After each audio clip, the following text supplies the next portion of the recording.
Et si certaines ruines anciennes n'étaient pas seulement les restes de civilisations disparues, mais les fragments d'une histoire bien plus vaste que celle que nous parvenons à reconstituer. Dans plusieurs régions du monde, il existe des pierres taillées avec une précision déconcertante, des cités abandonnées sans explication complète, des temples érigés avant les premières grandes civilisations, des portes monumentales ouvertes sur le vide, des grottes creusées dans la roche, des cartes difficiles à interpréter et des objets qui semblent bien plus sophistiqués que ce que l'on s'attendrait à trouver à leur époque.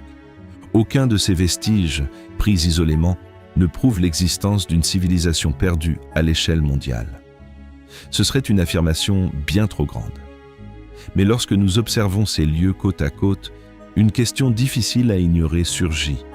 Se pourrait-il qu'avant l'histoire écrite, il existât déjà des mondes humains plus organisés, plus symboliques et plus complexes que nous ne l'imaginons?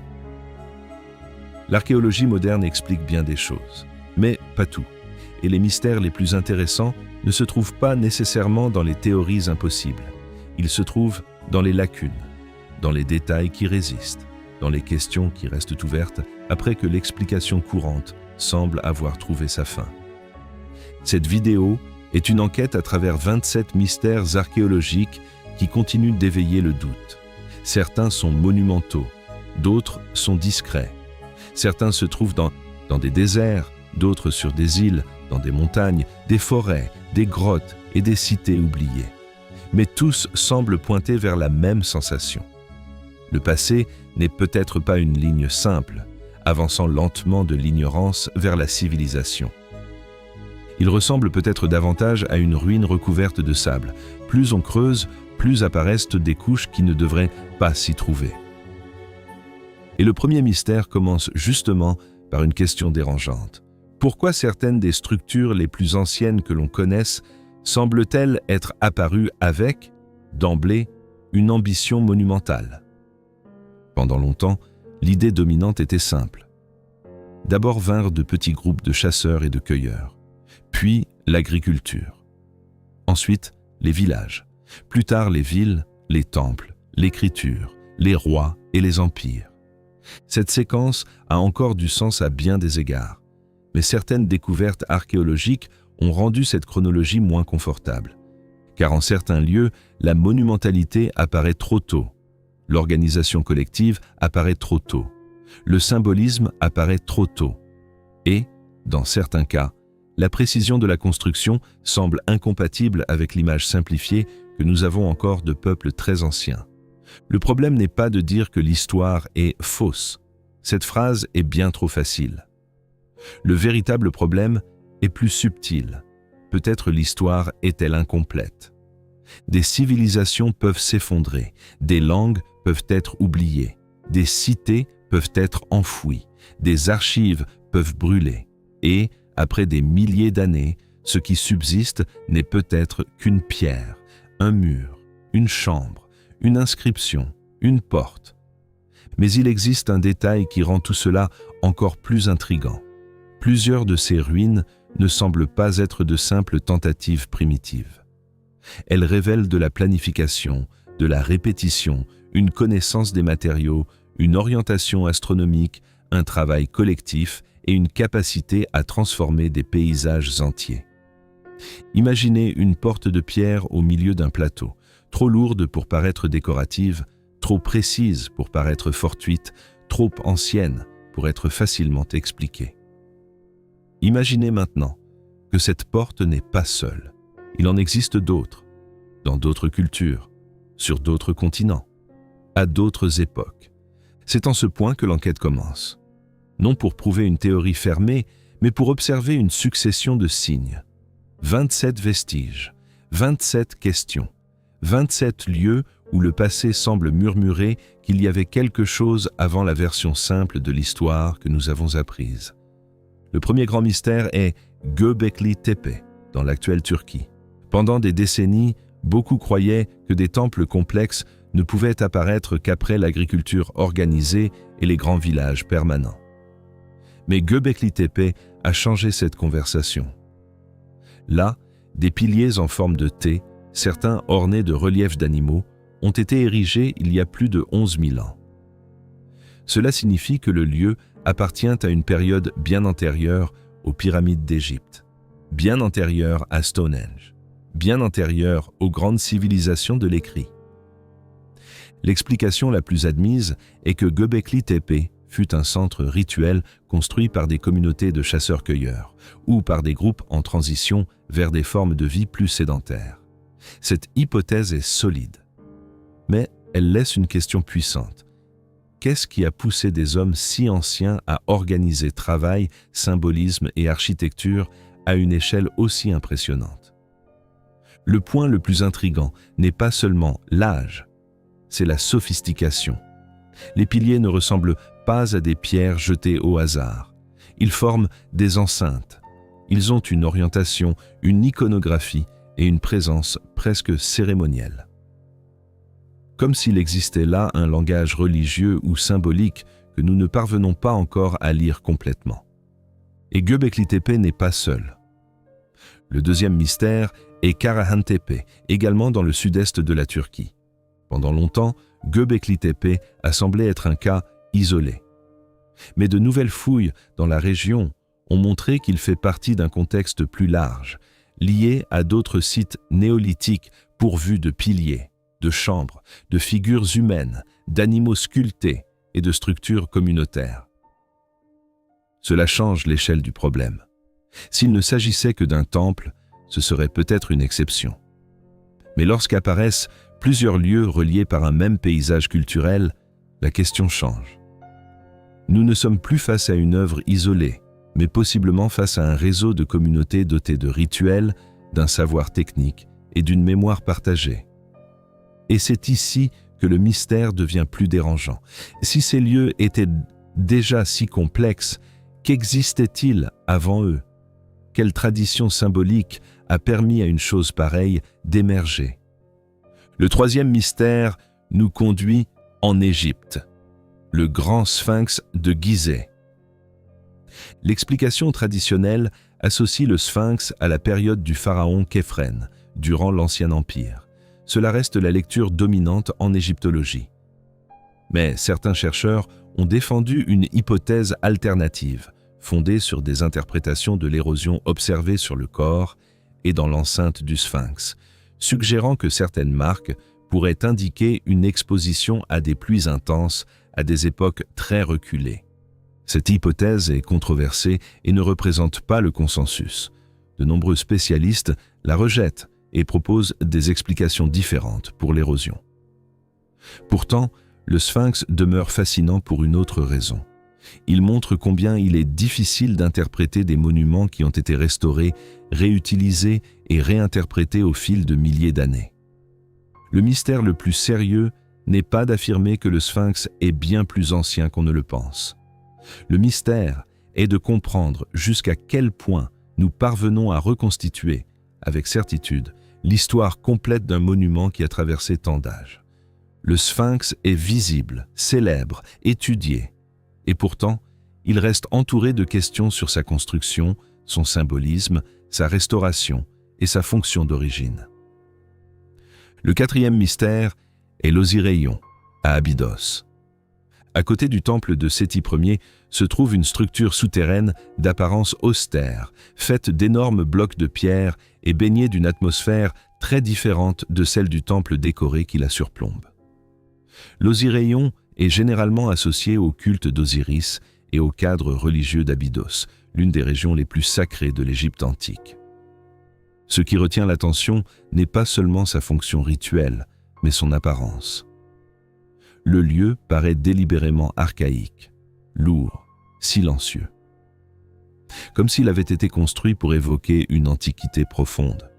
Une explication conservatrice est que l'Osiraion fut une construction symbolique, peut-être conçue pour paraître plus ancienne et plus sacrée qu'elle ne l'était réellement. Cette interprétation est plausible, mais le détail intrigant est précisément celui-ci. Pourquoi les Égyptiens ont-ils voulu créer une architecture qui renvoyait à un passé aussi lointain? Parfois, une civilisation construit non seulement pour le présent, mais pour se relier à une origine qu'elle-même considérait comme distante. Le cinquième mystère, ce sont les caisses de pierre du Sérapéum de Saqqara. À l'intérieur de galeries souterraines se trouvent d'énormes sarcophages de pierre associés au culte des taureaux Apis. Le contexte religieux est connu. Mais la précision, le poids et la finition de certaines de ces caisses continuent d'impressionner aujourd'hui encore. Il n'est pas nécessaire d'imaginer des machines impossibles pour juger le cas intrigant. La question la plus intéressante est pratique. Comment a-t-on organisé l'extraction, le transport, le polissage et la mise en place de blocs aussi grands dans des couloirs souterrains? L'explication traditionnelle fait appel aux techniques égyptiennes de carrière, à l'abrasion, à un travail spécialisé et à une grande quantité de main-d'œuvre. Pourtant, lorsqu'on observe l'échelle de l'ensemble, le spectateur ressent quelque chose de difficile à ignorer. Cela ne semble pas seulement funéraire, cela ressemble à un projet d'ingénierie rituelle. Et lorsqu'une œuvre religieuse exige un tel effort technique, elle révèle quelque chose du monde qu'il a créé. Un monde capable de transformer la croyance en pierre, et la pierre en permanence. Le sixième mystère se trouve à Baalbek, au Liban. Là, dans le complexe associé au grand temple romain de Jupiter, se trouvent des blocs mégalithiques colossaux. Certains font partie du podium monumental. D'autres, encore dans les carrières voisines, comptent parmi les plus grands blocs jamais extraits dans l'Antiquité. L'explication historique associe le complexe connu principalement à la période romaine. Et les Romains étaient des ingénieurs extraordinaires. Le point n'est donc pas de dire qu'ils n'auraient pas pu construire Baalbek. Le point est de comprendre pourquoi Baalbek a exigé une échelle aussi extrême. Imaginez une pierre de la taille d'une maison, taillée, déplacée ou préparée pour être déplacée comme élément d'une plateforme monumentale. Imaginez-en maintenant plusieurs. L'ampleur de l'effort suggère que le lieu revêtait une importance exceptionnelle. Baalbek montre que certaines constructions anciennes ne défient pas l'histoire parce qu'elles seraient impossibles. Elles la défient parce qu'elles obligent à se demander quel type de pouvoir, de richesse, de foi et d'organisation sociale rend possible le fait de penser la pierre à une telle échelle. Le septième mystère est Nan Madol, en Micronésie, construite sur une série d'îlots artificiels avec des murs de basalte et de corail. Nan Madol ressemble à une cité flottante. Sa phase monumentale est liée à la dynastie Sodler, bien plus récente que les grands sites préhistoriques. C'est pourquoi elle ne doit pas être traitée comme la preuve d'une civilisation antérieure à l'histoire écrite. Mais cela ne diminue en rien son mystère archéologique. L'énigme de Nan Madol réside dans l'isolement, la logistique et le paysage.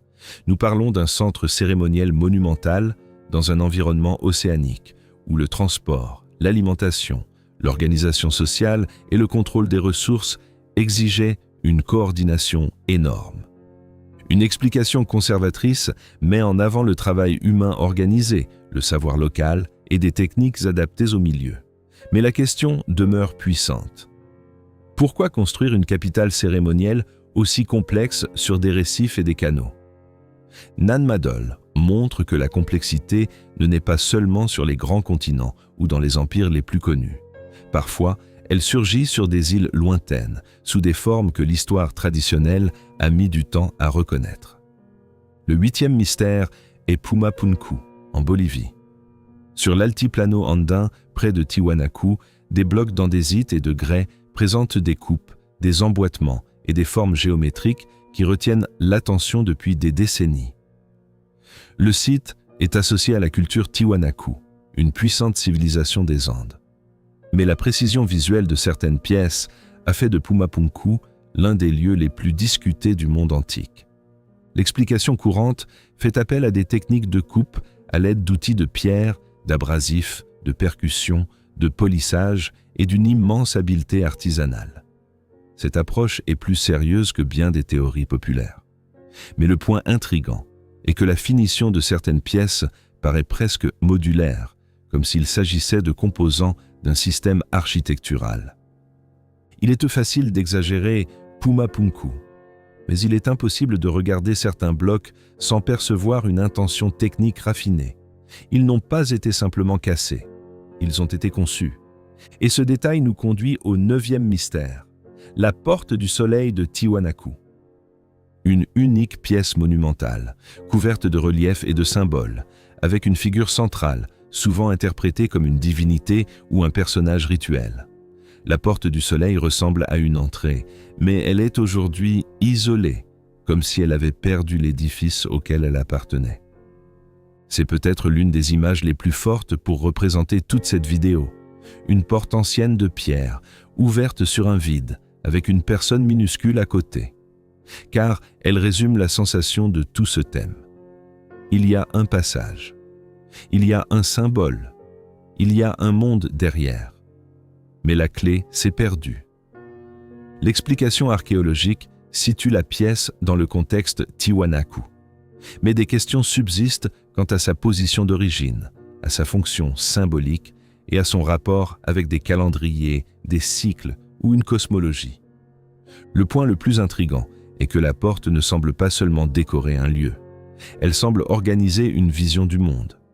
Le 10e mystère nous mène au Pérou. Sacsayhuaman. Au-dessus de Cusco, d'énormes murs de pierre s'emboîtent avec une telle précision qu'il n'y a presque aucun espace entre les blocs. Beaucoup d'entre eux ont des formes irrégulières, à angles multiples, comme si chaque pierre avait été adaptée à une géométrie unique. L'explication traditionnelle attribue la structure aux Incas, avec un usage possible de traditions andines antérieures, un travail communautaire et une connaissance exceptionnelle de la taille de pierre. Il n'est nul besoin de rabaisser les Incas pour rendre le mystère intéressant. Bien au contraire. Le mystère réside justement dans la reconnaissance du niveau de maîtrise qu'ils ont atteint. Le problème est que la précision ne semble pas avoir été seulement esthétique. Dans une région sismique, cet emboîtement irrégulier a pu aider à absorber les mouvements, rendant les murs plus résistants. Cela suggère une intelligence constructive fondée sur l'expérience, l'observation et l'adaptation au milieu. Mais il existe une question que l'explication courante ne résout pas toujours complètement. Quelle part de ce savoir a été développée par les Incas et quelle part a été héritée, adaptée ou perfectionnée à partir de traditions antérieures? Le 11e mystère est Ollantaytambo. Là, des blocs gigantesques apparaissent dans des terrasses, des temples et des structures monumentales. Certains ont été transportés depuis des carrières situées de l'autre côté de la vallée, ce qui exigeait non seulement de la force, mais une planification logistique impressionnante. L'explication la plus conservatrice met en avant des rampes, des cordes, une main-d'œuvre organisée et des techniques andines. Mais lorsque nous regardons le relief, la rivière, les versants et la taille des pierres, le problème cesse d'être seulement comment les a-t-on taillés pour devenir comment a-t-on coordonné le tout. Ce qui rend Ollantaytambo si fascinant, c'est la combinaison du paysage et de l'ingénierie. La montagne n'est pas un obstacle au projet, elle en fait partie. Le 12e mystère est le Machu Picchu. Le Machu Picchu n'est pas mystérieux parce que personne ne saurait qui l'a construit. Nous savons qu'il appartient au monde Inca. Le mystère est ailleurs, dans le choix du site, dans la maîtrise du drainage, dans l'intégration aux montagnes, dans la résistance au climat et dans la précision de certains secteurs. À première vue, cela ressemble à une cité perdue dans les nuages.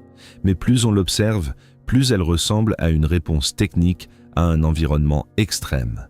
Terrasses agricoles, canaux d'eau, fondations adaptées au terrain et constructions alignées sur le paysage. Une hypothèse conservatrice est que le Machu Picchu fut une propriété royale, rituelle et administrative. Mais une interprétation plus large suggère qu'il était aussi un paysage sacré construit, où architecture et montagne formaient un seul langage. Le 13e mystère est Derinkuyu, en Cappadoce. Imaginez une cité entière cachée sous le sol. Des tunnels, des salles, des puits de ventilation, des espaces de stockage, des passages étroits et des portes circulaires de pierre capables de bloquer des couloirs. Derinkuyu est l'une des cités souterraines les plus impressionnantes du monde. L'explication traditionnelle associe son usage à des périodes de refuge, de défense et d'abri par des communautés locales tout au long de l'histoire, en particulier en temps de menace. Mais l'origine exacte et l'évolution initiale de ces cités souterraines restent difficiles à reconstituer.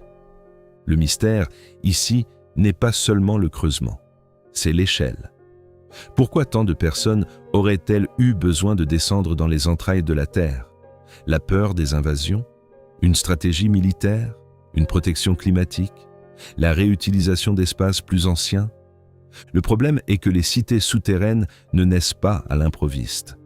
Elles exigent une connaissance du terrain, une circulation de l'air, de l'eau, du stockage et une orientation dans un environnement où une erreur peut être fatale. Et cette question nous mène à un schéma plus large. Pourquoi tant de sociétés anciennes ont-elles construit sous la terre? Le 14e mystère est l'hypogée de Hal Saflieni, à Malte. Creusé dans le sous-sol, l'hypogée combine des chambres, des passages et des espaces funéraires. Le lieu est ancien, complexe et profondément atmosphérique. Certaines salles semblent reproduire, dans la roche, des formes d'édifices situés au-dessus du sol. Comme si l'architecture des vivants avait été transformée en architecture des morts. L'explication archéologique le comprend comme un complexe funéraire et rituel. Mais le détail qui retient l'attention est sensoriel. Certains espaces semblent amplifier les sons de manière inhabituelle, créant une expérience physique pour celui qui y entrait. Une hypothèse conservatrice est que cela résulta naturellement de la forme des chambres et fut peut-être perçu et utilisé rituellement. Une hypothèse plus intrigante est que l'acoustique ait influencé le projet lui-même, suggérant une compréhension sensible des effets du son sur le corps et l'esprit. Le mystère n'a pas besoin de fantaisie. Il suffit d'imaginer une communauté ancienne descendant dans le sous-sol, en silence, avec des voix résonnant dans la pierre, pour comprendre que ce lieu fut conçu pour transformer la perception. Le 15e mystère est Stonehenge. Peu de monuments ont été aussi étudiés et restent, malgré tout, aussi symboliques. Nous savons que Stonehenge a connu des phases de construction, qu'il a eu un rapport avec des pratiques funéraires et probablement avec des alignements solaires. Mais les questions sur le transport, la fonction complète et la signification demeurent ouvertes. L'explication courante fait appel à des communautés néolithiques, à une organisation sociale et à un savoir astronomique fondé sur l'observation. Ce qui reste intriguant, c'est l'investissement d'énergie. Pourquoi déplacer des pierres sur de longues distances? Pourquoi réorganiser le monument au fil des générations? Pourquoi construire une œuvre qui n'avait peut-être de sens qu'à certains moments de l'année? Stonehenge nous rappelle que les monuments anciens n'étaient pas seulement des édifices, c'étaient des machines sociales. Ils réunissaient des personnes, de la mémoire, du temps, la mort, le ciel et le territoire. Le 16e mystère est Avebury, également en Angleterre. Moins célèbre auprès du grand public, mais monumental par son échelle, Avebury réunit des cercles de pierre, des fossés et des avenues cérémonielles. Tandis que Stonehenge paraît concentré, Avebury paraît déployé dans le paysage. Le mystère, ici, est la dimension territoriale. Nous ne sommes pas face à une construction isolée, mais à un paysage organisé, une géographie rituelle. Une hypothèse conservatrice voit ces monuments comme des centres cérémoniels néolithiques. Mais le détail intrigant est qu'ils exigent une vision à long terme. Quelqu'un a dû imaginer l'espace tout entier, et non une seule structure. Et cela nous rapproche d'une idée importante. Avant l'écriture, il existait peut-être des formes très sophistiquées de mémoire collective, non consignées dans des livres, mais dans des pierres, des chemins, des alignements et des rituels. Le 17e mystère est Carnac, en France. Pour le public français, Carnac revêt un poids particulier. Des milliers de menhirs alignés s'étendent dans le paysage de la Bretagne, formant l'un des ensembles mégalithiques les plus impressionnants du monde. L'explication archéologique fait appel au néolithique et à de possibles fonctions cérémonielles, territoriales, astronomiques ou sociales. Mais il n'existe pas de consensus absolu sur la signification exacte de ces alignements. Ce qui rend Carnac si puissant, c'est la répétition. Une pierre seule peut être un repère, 10 pierres peuvent former un monument, mais des milliers de pierres alignées créent autre chose, un message à l'échelle du paysage. Le mystère n'est pas seulement comment on a posé les pierres, c'est pourquoi tant de pierres sur tant d'espace avec tant de persévérance. Karnak ressemble à une écriture sans lettres, un texte fait de pierres, mais écrit dans une langue que nous avons oubliée. Le 18e mystère est Newgrange, en Irlande. Ce tombeau à couloir est plus ancien que les pyramides de Gizeh, et il est connu pour un phénomène précis. Au solstice d'hiver, la lumière du lever du soleil pénètre par une ouverture et illumine le couloir intérieur. L'explication archéologique relie Newgrange à des pratiques funéraires, à des rituels et à l'observation solaire. Mais le point le plus intrigant est la précision symbolique. La lumière n'entre pas par hasard. Elle a été intégrée au monument. Imaginez une chambre plongée dans l'obscurité presque toute l'année. Puis, en quelques minutes d'un jour précis, un rayon de soleil traverse le couloir et touche l'intérieur du tombeau. Pour une communauté ancienne, ce n'était pas seulement de l'astronomie. C'était une expérience de renaissance, de temps et de mémoire. Newgrange montre que des peuples sans écriture monumentale pouvaient inscrire les cycles célestes dans l'architecture avec une élégance impressionnante. Le 19e mystère est l'île de Pâques, Rapa Nui. Les Moai sont mondialement connus. L'explication générale associe ces statues aux ancêtres, à l'organisation sociale et au lignage de l'île. Mais des questions subsistent sur le transport, l'érection, la transformation de l'environnement, les changements sociaux et la signification complète des monuments. Pendant longtemps, des récits simplifiés ont présenté Rapa Nui comme un exemple d'autodestruction écologique. Aujourd'hui, de nombreux chercheurs traitent le cas de manière plus complexe, en tenant compte de facteurs environnementaux, sociaux, coloniaux et externes. Le mystère le plus important n'est peut-être pas seulement la manière dont les Moai ont été déplacés, bien que cette question soit fascinante. Le mystère est de savoir comment une société isolée a créé un langage monumental si fort que des siècles plus tard, il domine encore notre imagination. Beaucoup de Moai regardent vers l'intérieur de l'île, comme s'ils ne surveillaient pas la mer, mais leurs propres descendants. Le 20e mystère est Gunung Padang, en Indonésie. Ce site doit être traité avec beaucoup de précautions. Certaines interprétations récentes ont suggéré que Gunung Padang pourrait contenir des couches extrêmement anciennes et même une structure pyramidale bien antérieure aux civilisations connues. Mais ces affirmations ont été fortement contestées, et l'idée d'une pyramide vieille de dizaines de milliers d'années ne doit pas être présentée comme un fait. Pourtant, Gunung Padang reste intéressant pour une autre raison. Le lieu possède des terrasses, des formations de pierre et une longue histoire d'occupation et de signification culturelle. Le véritable mystère se situe à la frontière entre géologie, intervention humaine et interprétation archéologique. Quand une formation est-elle naturelle? Quand a-t-elle été modifiée? Quand une colline cesse-t-elle d'être seulement une colline pour devenir architecture? Cette question est plus difficile qu'il n'y paraît, car beaucoup des vestiges les plus anciens ne nous parviennent pas intacts. Ils nous parviennent déformés, recouverts, mêlés au paysage. Et parfois, le premier défi n'est pas d'expliquer une ruine, c'est de reconnaître ce qui, de fait, est une ruine. Le 21e mystère est Dwarka, en Inde. La tradition associe Dwarka au monde de Krishna, tandis que des recherches archéologiques sous-marines ont identifié des vestiges et des matériaux dans des régions côtières liées à des occupations anciennes. Le débat porte sur la relation entre tradition, ville historique, ports anciens, variation du niveau de la mer et mémoire culturelle.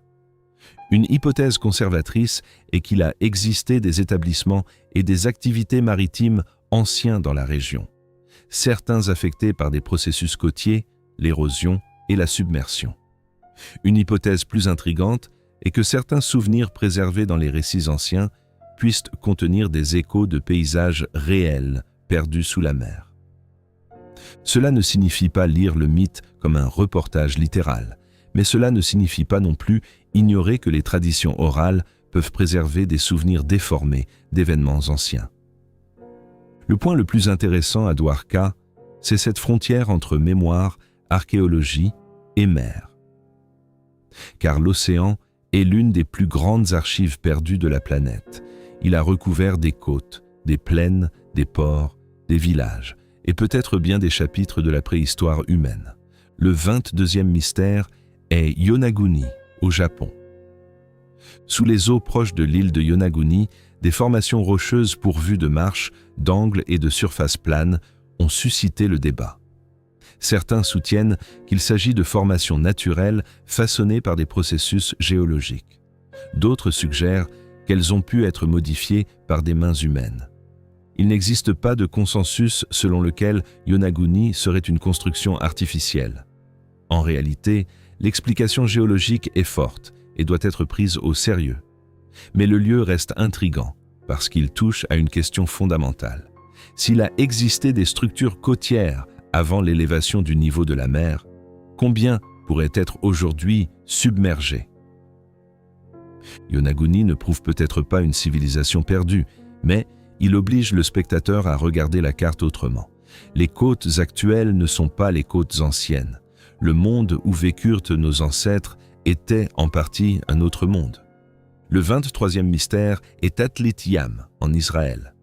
Contrairement à Yonaguni, Atlithiam est un site submergé reconnu, avec les restes d'un établissement néolithique.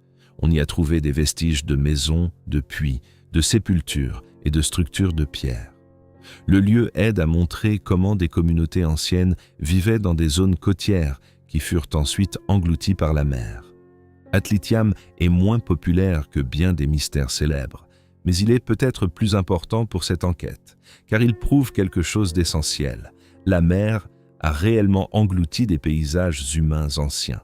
La question cesse alors d'être « Cela est-il arrivé ?» pour devenir « Combien de fois est-ce arrivé sans laisser de traces visibles ?» Le 24e mystère est la carte de Piri Reis.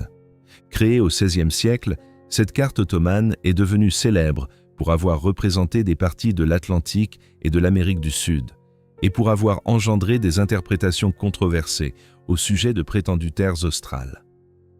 Les affirmations les plus extrêmes, comme l'idée qu'elle représenterait l'Antarctique de manière précise avant que celui-ci ne fût connu à l'époque moderne, sont contestées. Pourtant, la carte est fascinante pour une autre raison.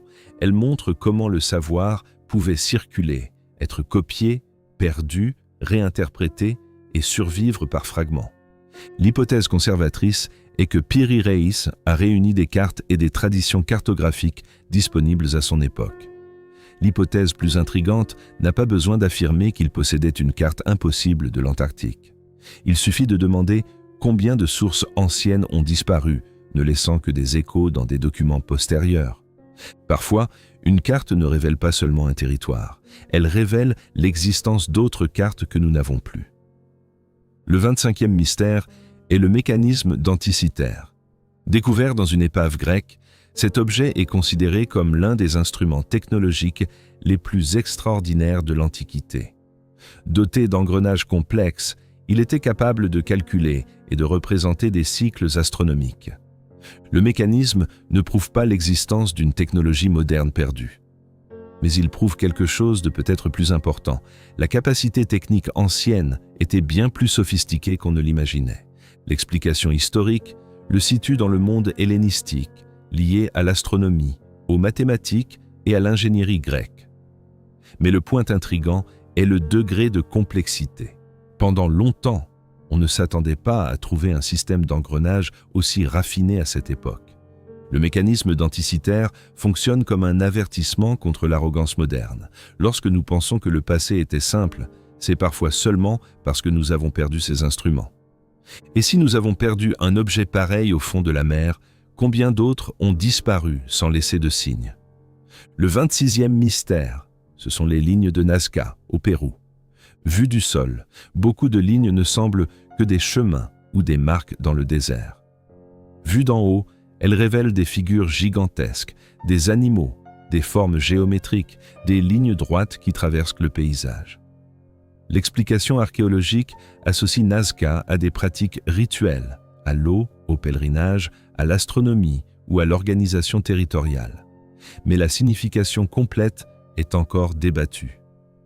Le détail le plus impressionnant est l'échelle visuelle. Ces figures ont été conçues pour être perçues en grande dimension, peut-être depuis des collines, peut-être en mouvement, peut-être par les dieux, peut-être par des communautés qui connaissaient le territoire d'une autre façon. Une hypothèse conservatrice est qu'il s'agissait de chemins rituels liés à l'eau et à la cosmologie locale.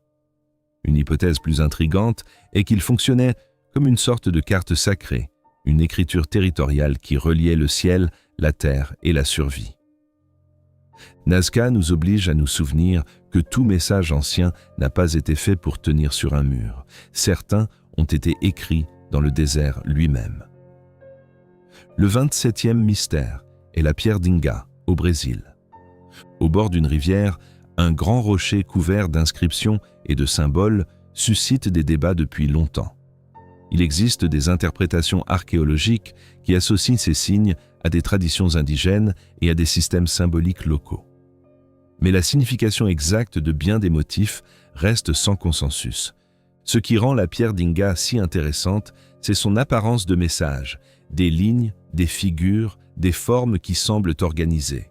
Pour certains, ce sont des relevés astronomiques, pour d'autres, des symboles rituels, des marques culturelles ou les représentations d'une tradition que nous ne parvenons pas à déchiffrer complètement.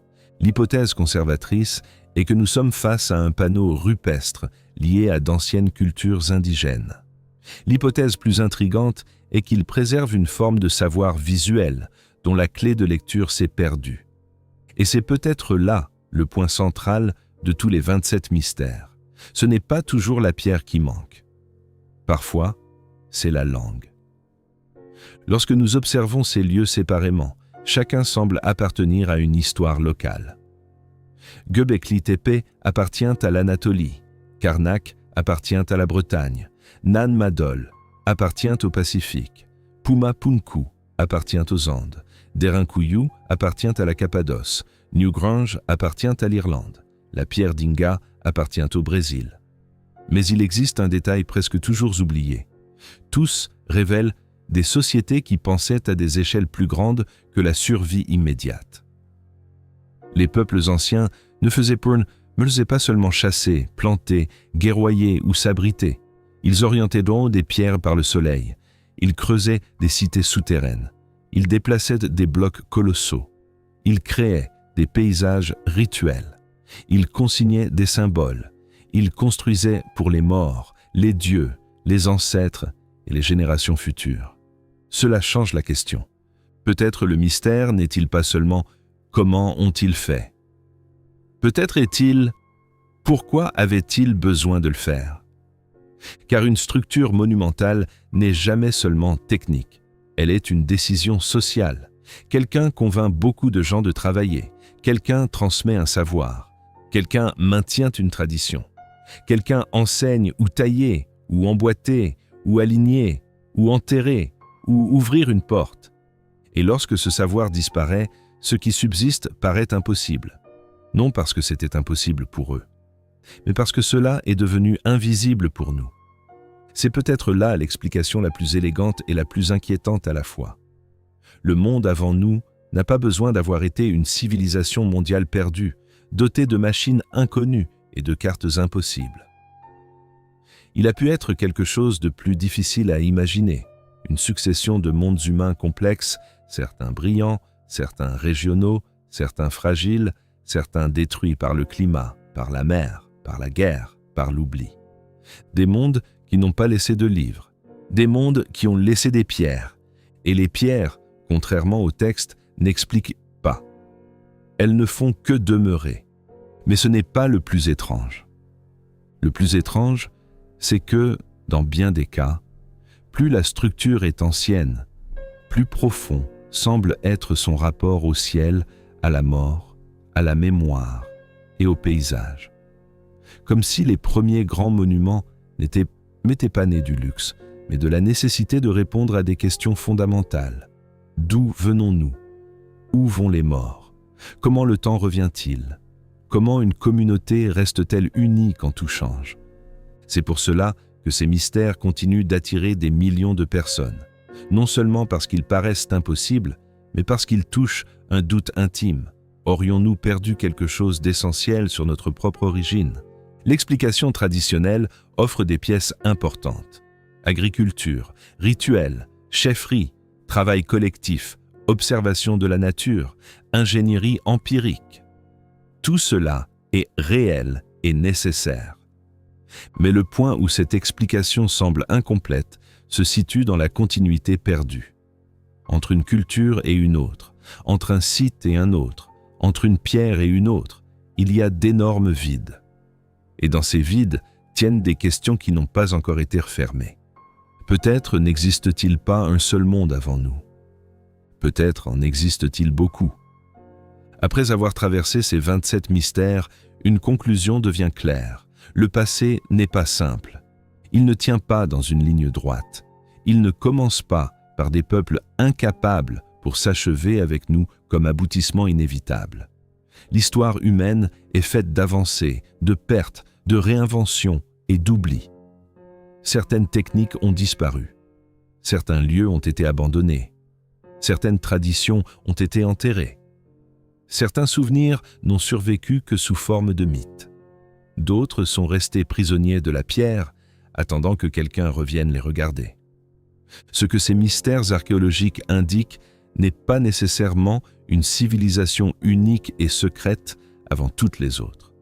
Ce serait une hypothèse bien trop grande pour les preuves disponibles. Mais ils indiquent, en revanche, quelque chose de profondément important.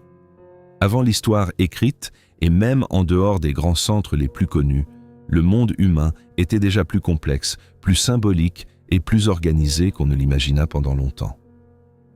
Göbekli Tepe montre que les temples ont pu venir avant les villes. Karnak montre que des paysages entiers pouvaient être transformés en monuments. Derinkuyu montre que des communautés pouvaient vivre sous la terre. Atlitiam montre que la mer a englouti des parties réelles de notre mémoire. Anticythère montre que la technologie ancienne pouvait atteindre des niveaux surprenants. Et des lieux comme Pumapunku, Baalbek, Sacsayhuaman et Nanmadol montrent que la pierre, lorsqu'elle est travaillée avec ambition, peut défier notre imagination pendant des siècles ou des millénaires. La question centrale demeure ouverte. Combien du passé manque-t-il encore? La réponse se trouve peut-être sous les déserts, les forêts et les océans. Elle se trouve peut-être dans des inscriptions que nous ne savons pas encore lire. Elle se trouve peut-être dans des ruines que nous avons déjà vues bien des fois, mais que nous avons interprétées trop vite. Car l'archéologie ne révèle pas seulement ce qui s'est passé, elle révèle aussi l'ampleur de ce que nous ignorons encore. Et si ces 27 mystères semblent pointer vers des mondes avant nous, la question suivante est encore plus directe. Qui a construit les structures avant l'histoire écrite? Peut-être l'étape suivante n'est-elle pas de chercher une civilisation perdue, toute faite, avec un nom, un visage et un drapeau. Peut-être est-elle d'enquêter sur les marques qui sont restées, portes anciennes, fondations colossales, chambres souterraines, blocs monumentaux et ruines qui semblent porter une mémoire plus grande que les histoires qu'on raconte à leur sujet. Car s'il existe quelque chose avant l'histoire écrite, cela n'apparaîtra pas comme une réponse simple. Cela apparaîtra comme une pierre hors de sa place, une porte ouverte sur le vide, une cité enterrée, une carte incomplète, et une question qui ne nous a toujours pas laissés en paix. Qu'existait-il réellement avant nous ?